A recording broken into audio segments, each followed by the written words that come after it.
Who's the money behind these organizations? Comes back. Soros, Soros, Soros.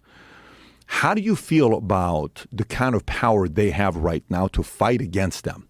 Because this isn't like a billionaire can come out and say, I'm going to go up against these guys. They don't have a little bit of money. A billionaire to these guys is nothing. They got the kind of control that can make companies fire boards. They can replace CEOs. They can replace leaders if they don't like.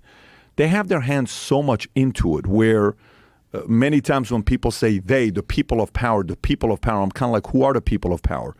Are you convinced these guys are really running the world? Or what do you think about what some of these bigger companies are doing, like State Street, Vanguard, and BlackRock? Well, they certainly have massive amounts of influence. What do you think they're doing? The question is, how do you fight it? Like, for example, the way we fight mainstream is by what? The show that we do. And we have to be patient. It's going to take 2, 3, 4, 5, 10, 20 years. Now you have some influence, right? Okay, we can fight. There is an actual strategy on how to fight that. No problem.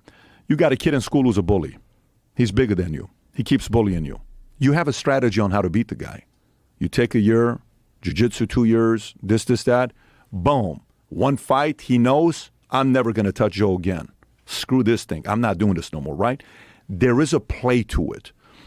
When you have this much, Joe, 88% of S&P 500 companies, that is a form of a monopoly. If I'm a president, whether it's a Trump or whoever else goes out there and does it,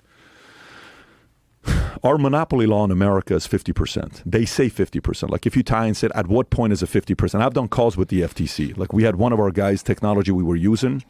The FTC called and said, hey, we want to have a call with you because they're thinking about buying this other technology company and we're worried it's going to be a monopoly.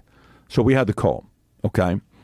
At the end of the call with us, with a bunch of different people, we said, we love their product, we love their product. That deal didn't end up happening, okay? The monopoly law. Some of these guys are influencing it. But they say 50% is a monopoly law. Do you know how many people in America have an iPhone versus Droid? You know what the numbers, market shares in America with iPhones? I think it's like 60. 58%, 60%. Yeah. That is already a monopoly. But who's knocking on the door of Apple? Tim Cook saying, hey, Tim, you got 58%.